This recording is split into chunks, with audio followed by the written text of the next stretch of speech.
First year का chapter जो है वो है कार्यपालिका, और उसमें अब मैं राष्ट्रपति के विषय में आपको विस्तार से बताऊंगा। तो पहले हम देखते हैं कि अनुच्छेद 52 क्या कहता है।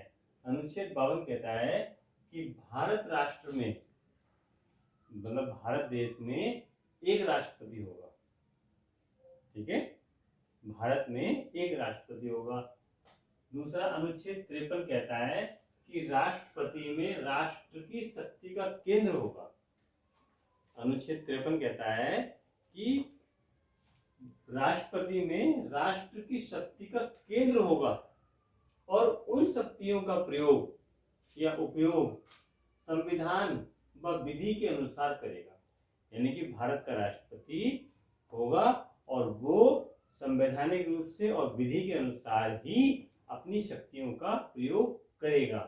और भारत का राष्ट्रपति राज्य का प्रधान होगा, यानी कि हमारे देश का प्रधान होगा, जिसके नाम से भारतीय संघ के समस्त कार्य संपन्न होंगे।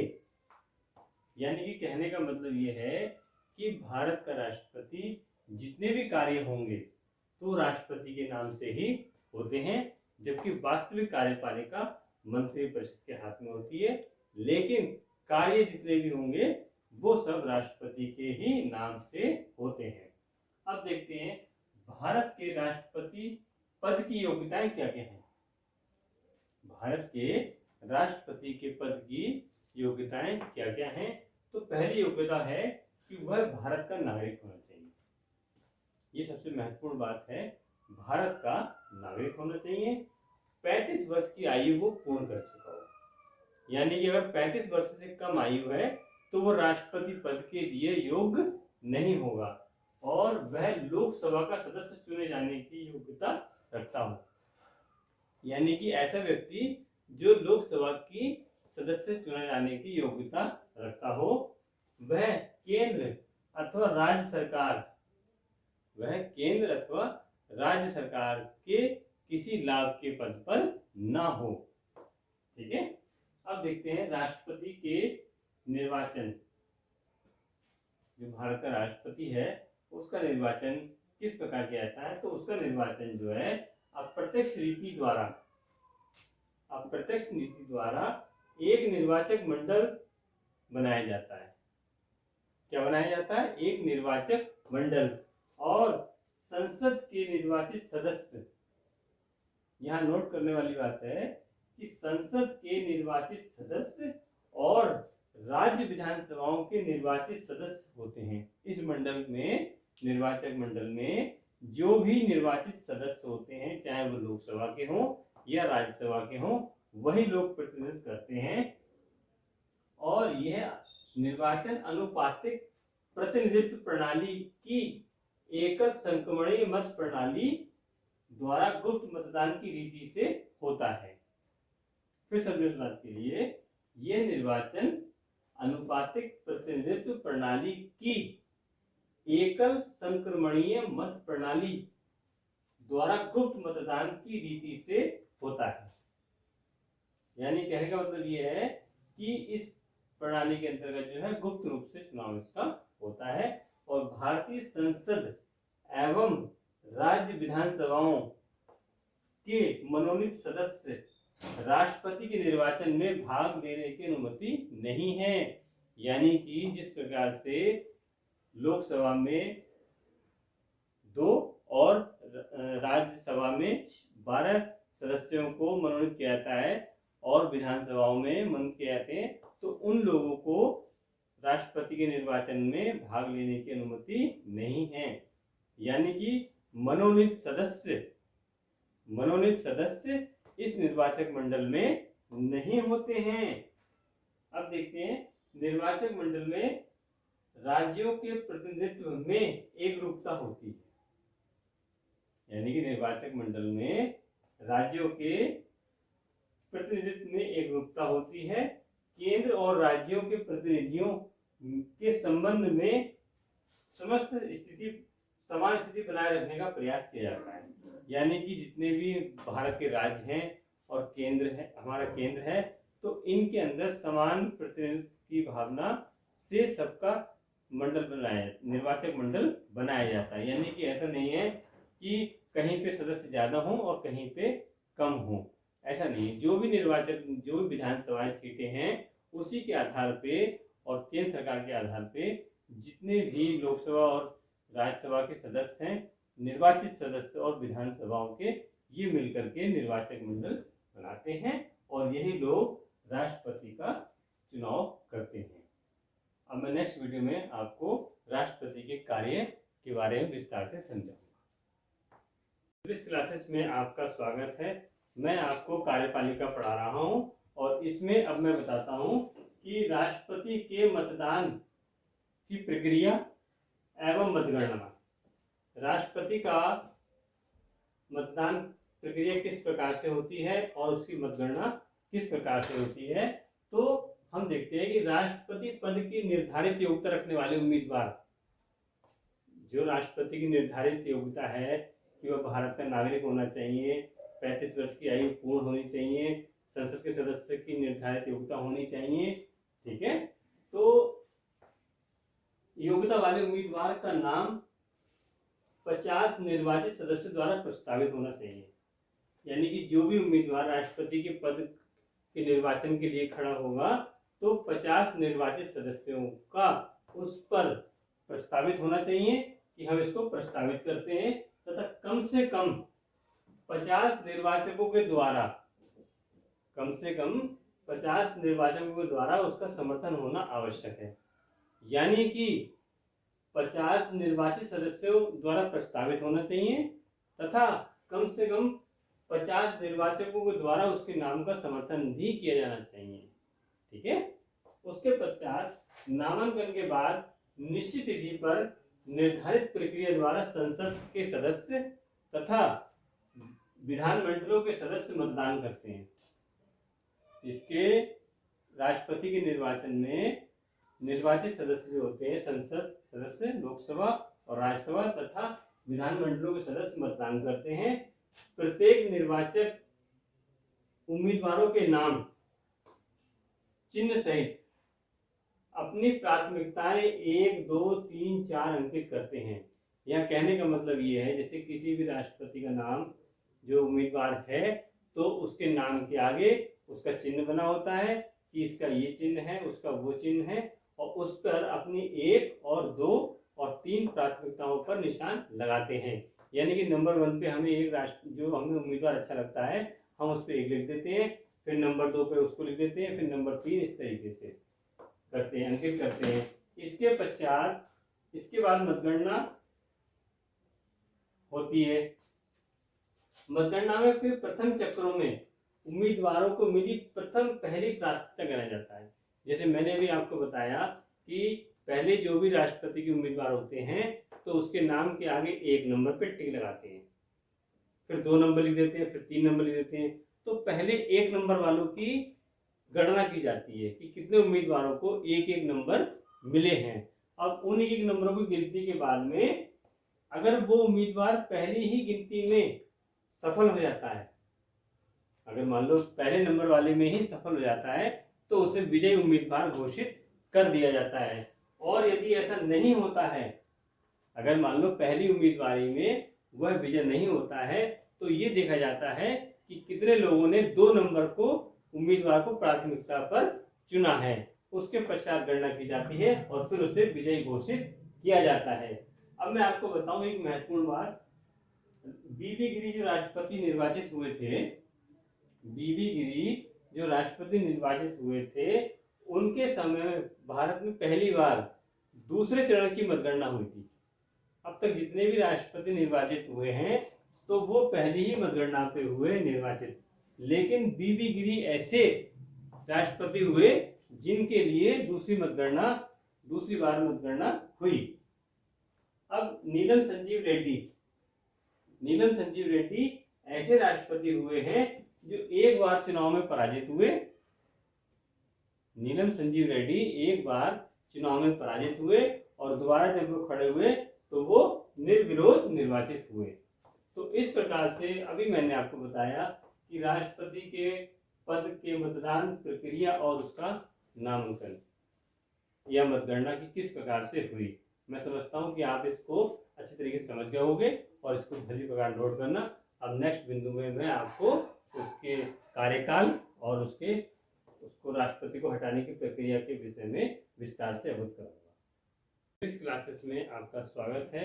मैं आपको कार्यपालिका के प्रमुख राष्ट्रपति के बारे में आपको समझा रहा था और मैं समझता हूँ कि आप मेरा ये चैप्टर समझ चुके होंगे। और अब मैं आपको समझाता हूँ कि भारत के राष्ट्रपति का कार्यकाल और पदच्युति, यानी कि भारत के राष्ट्रपति का कार्यकाल जो है वो 5 वर्ष का होता है। कितने वर्ष का होता है? 5 वर्ष का। यदि निर्वाचन प्रक्रिया में विलंब हो रहा हो, यदि भारत के नए राष्ट्रपति की निर्वाचन प्रक्रिया में विलंब हो रहा हो तो वर्तमान राष्ट्रपति का कार्यकाल तब तक बढ़ाया जाएगा तब जब तक कि नए राष्ट्रपति का निर्वाचन नहीं हो जाता। अब देखते हैं उसकी पदच्युति किस प्रकार से हो सकती है। तो पहला है त्यागपत्र देने पर। क्या देने पर? त्यागपत्र। यदि भारत का राष्ट्रपति अपनी स्वेच्छा से त्यागपत्र देता है तो वह त्यागपत्र भी स्वीकार किया जाएगा।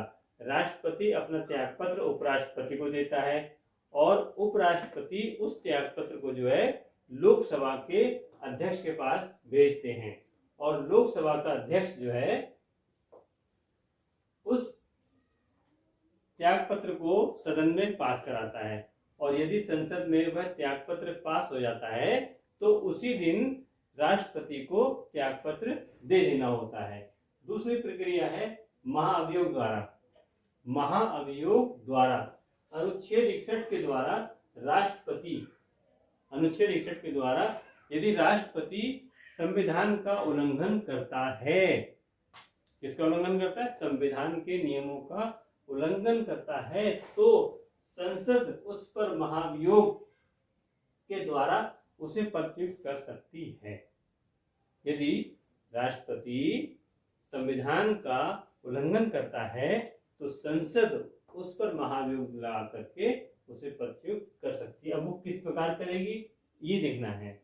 महाभियोग लगाने वाले सदन चाहे लोकसभा हो या राज्यसभा तो उसको 14 दिन, उसके जो 14 दिन के अंदर जो है महाभियोग लगाने की सूचना दी जाएगी और उसके पश्चात जो है समस्त सदस्यों की संख्या का, जितने भी लोग हैं महाभियोग लगाना चाहते हैं तो उस सदन के 1/4 सदस्यों के हस्ताक्षर होना अनिवार्य है। यानी कि हम राष्ट्रपति के पर महाभियोग लगाना चाहते हैं तो लोकसभा हो या राज्यसभा के 1/4 सदस्यों को हस्ताक्षर करने अनिवार्य हैं। फिर अभियोग लगाने वाला सदन 14 दिन के बाद उस पर विचार करेगा। यदि लोकसभा ने या राज्यसभा ने अभियोग लगाया है तो वह उस पर 14 दिन बाद विचार करेगा और यदि वह सदन उसको पास कर देता है तो संसद के दूसरे सदन में वह प्रक्रिया फिर अपनाई जाएगी और जिस दिन वह दोनों यदि अभियोग सदन में जो भी अभियोग लगा रहा है यदि उस सदन में उसकी कुल संख्या का 2/3 बहुमत से पास कर दिया जाता है तो फिर वो नेक्स्ट दूसरे सदन में जाता है और वहां भी 2/3 सदस्य से उस महाभियोग को पास कर दिया जाता है तो राष्ट्रपति को त्यागपत्र देना पड़ जाएगा और राष्ट्रपति अपना त्यागपत्र देता है। तीसरा रिक्त स्थान की पूर्ति। तीसरी प्रक्रिया जो है रिक्त स्थान की पूर्ति। यदि राष्ट्रपति के त्यागपत्र, मानो राष्ट्रपति ने त्यागपत्र दे दिया या उस पर महाभियोग लगा दिया गया या उसकी मृत्यु हो गई, इस दशा में जो रिक्त पद होगा उसका क्या किया जाएगा, यही विचार करने वाली बात है।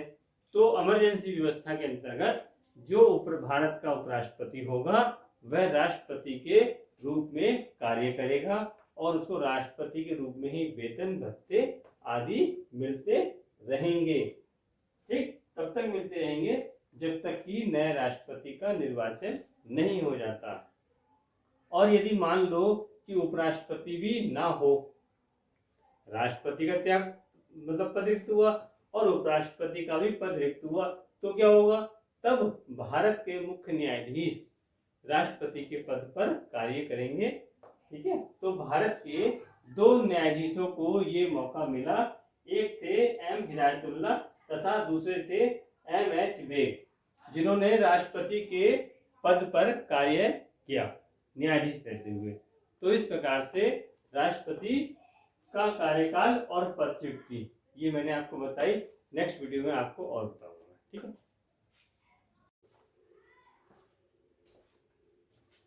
कार्यपालिका सिविक्स क्लास में आपका स्वागत है। अब हम देखते हैं राष्ट्रपति की शक्ति और उसकी स्थिति। तो राष्ट्रपति की शक्ति जो है वो व्यवस्थापिका द्वारा पारित कानून को लागू करना है, यानी कि जो भी व्यवस्थापिका कानून बनाती है उन कानूनों को लागू करना राष्ट्रपति का प्रमुख कार्य है। अब हम देखते हैं कि राष्ट्रपति की कार्यपालिका शक्ति कौन कौन सी है। राष्ट्रपति की कार्यपालिका शक्ति कौन कौन सी है, तो पहले देखते हैं समस्त कार्यपालिका संबंधी कार्य, जो भी कार्यपालिका संबंधित कार्य होते हैं वो राष्ट्रपति के नाम से ही किए जाते हैं, यानी कि जो भी कार्य किए जाते हैं वह सब कार्य राष्ट्रपति के नाम से ही किए जाते हैं। दूसरा, प्रधानमंत्री, कैबिनेट मंत्री और अन्य मंत्रियों की नियुक्ति जो है वो राष्ट्रपति के द्वारा की जाती है।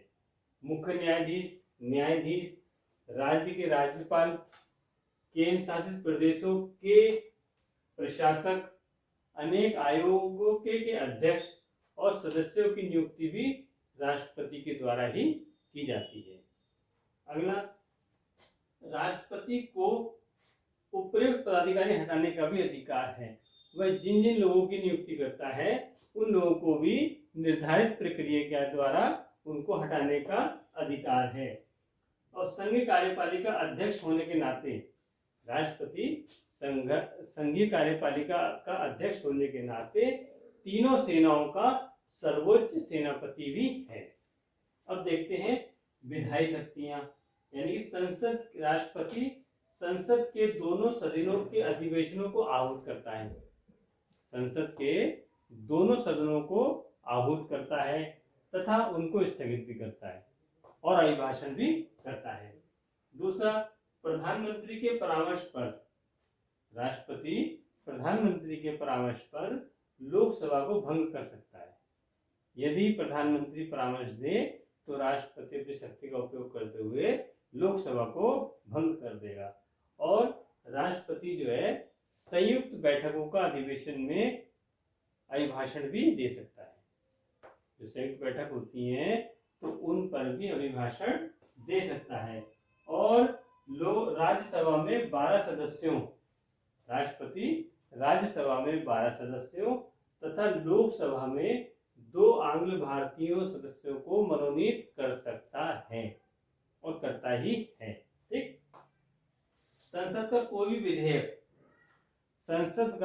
भी विधेयक राष्ट्रपति के हस्ताक्षर बिना कानून नहीं बन सकता, यानी कि जब तक राष्ट्रपति उस विधेयक पर हस्ताक्षर नहीं करेगा वो कानून नहीं बनेगा। और राज्य के विधानमंडलों के कुछ विधेयक जो विशेष प्रकार के होते हैं उस पर राष्ट्रपति की स्वीकृति भी आवश्यक होती है और बिना राष्ट्रपति की स्वीकृति के प्रस्तुत नहीं किए जा सकते। और सबसे महत्वपूर्ण बात यह है कि संकट काल के समय अध्यादेश जारी करने की शक्ति भी राष्ट्रपति की होती है। जैसे मान लो अधिवेशन नहीं चल रहा है तो उस वक्त जो है अध्यादेश जारी करने की शक्ति राष्ट्रपति की है, कोई आवश्यक कार्य पड़ने पर। ठीक, अब देखते हैं न्यायिक शक्तियां। तो न्यायिक शक्तियों में राज्यपाल जो है वो सर्वोच्च न्यायालय और उच्च न्यायालय के मुख्य न्यायाधीशों और अन्य न्यायाधीशों की नियुक्ति भी करता है। इसके अलावा वह न्यायालय द्वारा दंडित किए गए व्यक्तियों को क्षमा भी कर सकता है। न्यायालय द्वारा जो भी दंडित किए जाते हैं उनको क्षमा भी कर सकता है।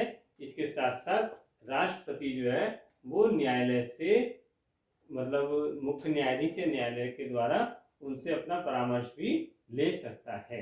अब नेक्स्ट वीडियो में आपको बताएंगे उसके अन्य कार्य।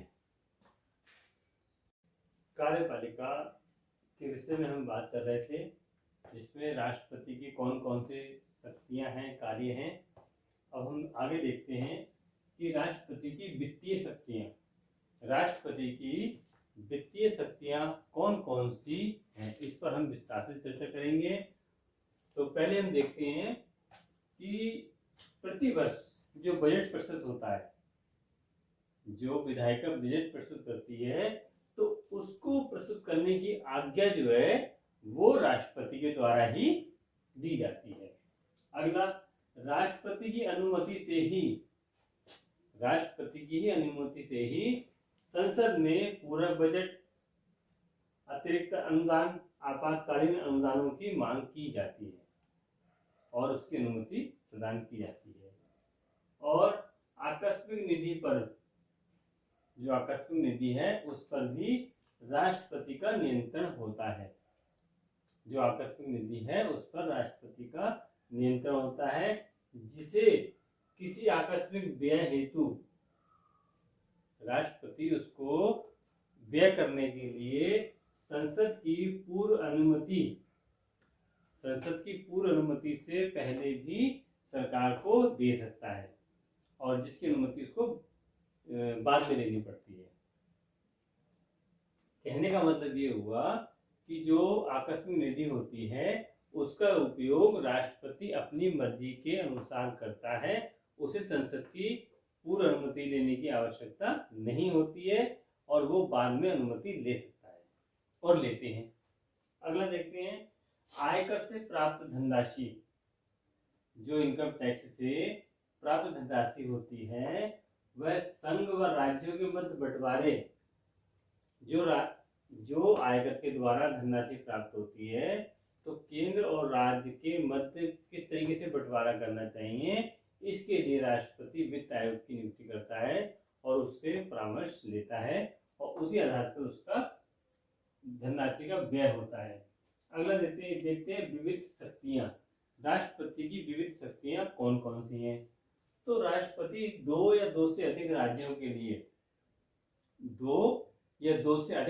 के लिए राज्यपाल की नियुक्ति कर सकता है। यानी कि कहने का मतलब ये है, एक राज्य में या दो राज्य में वो एक राज्यपाल की नियुक्ति भी कर सकता है। वैसे तो राज्यपाल की नियुक्ति करता है, लेकिन वो दो या अधिक राज्यों के लिए भी एक राज्यपाल की नियुक्ति कर सकता है। अगला, लोक सेवा आयोग, जो संघ लोक सेवा आयोग है उसके लिए नियम भी राष्ट्रपति के द्वारा ही बनाए जाते हैं, जो संसद में प्रस्तुत किए जाते हैं। और अनुसूचित जातियां, अनुसूचित जनजातियां, इनको सूचीबद्ध करने का अधिकार भी राष्ट्रपति के ही पास है। और महत्वपूर्ण विषय पर, अगर कोई देश से हित से संबंधित महत्वपूर्ण विषय है तो उस पर राष्ट्रपति जो है वो सुप्रीम कोर्ट से परामर्श लेता है। ठीक है। अगला देखते हैं, संकटकालीन या आपातकालीन शक्तियां। राष्ट्रपति की संकटकालीन या आपातकालीन शक्तियां कौन कौन सी हैं, ये भी जानना हमारे लिए बहुत आवश्यक है और अक्सर प्रश्न में ये जरूर आता है। अनुच्छेद 352, अनुच्छेद 352 के अंतर्गत अगर हमारे देश पर युद्ध होता है, बाह्य आक्रमण होता है या सशस्त्र सैनिक विद्रोह होता है, तो इस स्थिति में आपातकाल की घोषणा की जाती है। ठीक है, जिसे संकटकालीन घोषणा कहते हैं, और इसे न्यायालय में चुनौती नहीं दी जा सकती है। मतलब संकटकालीन घोषणा जब की जाएगी तो उसको न्यायालय में चुनौती नहीं दी जाएगी। और भारत में अब तक 3 बार संकटकालीन जो है उपबंध लागू हो चुके हैं। अगला देखते हैं, अनुच्छेद 356 के अंतर्गत राज्यों के संवैधानिक स्थिति में, जो राज्य हैं उनकी संवैधानिक स्थिति में विफल होने पर संकटकालीन घोषणा राष्ट्रपति कर सकता है। यानी कि कोई राज्य अपने नियमों या संवैधानिक नियमों का उल्लंघन करता है तो राष्ट्रपति वहां पर संकट काल का घोषणा करके राष्ट्रपति शासन लागू कर देता है, जो संसद के अधीन होता है। और 44वें संविधान संशोधन द्वारा 44वें संविधान संशोधन द्वारा 6 महीने से बढ़ाकर उसको 3 वर्ष कर दिया गया है। यानी कि 6 माह करके उसको राष्ट्रपति शासन को 3 वर्ष तक के लिए लगाया जा सकता है। अगला देखते हैं अनुच्छेद 360 के अंतर्गत वित्तीय या आर्थिक संकट। अनुच्छेद 360 के अंतर्गत वित्तीय या आर्थिक संकट। अब इसमें जो है राष्ट्रपति को ये विश्वास हो जाए, राष्ट्रपति को ये विश्वास हो जाए कि देश की में ऐसी स्थिति उत्पन्न हो जाए जिससे राष्ट्र की वित्तीय स्थिति यह साख संकट में हो, तो वह आर्थिक संकट की घोषणा कर सकता है। तो राष्ट्रपति के ये 3 संकटकालीन अधिकार भी हैं। तो पहला अधिकार जो है वो आपका अनुच्छेद 352 के अंतर्गत है, जो 3 बार लागू हुआ है। दूसरा 356 के अंतर्गत है, जो कई बार लागू हो चुका है। लेकिन अनुच्छेद 360 के अंतर्गत एक बार भी ये प्रावधान लागू नहीं हुआ है। इस प्रकार से हमने आपको राष्ट्रपति की कार्य और शक्ति के बारे में बताया। नेक्स्ट वीडियो अब और देखते हैं।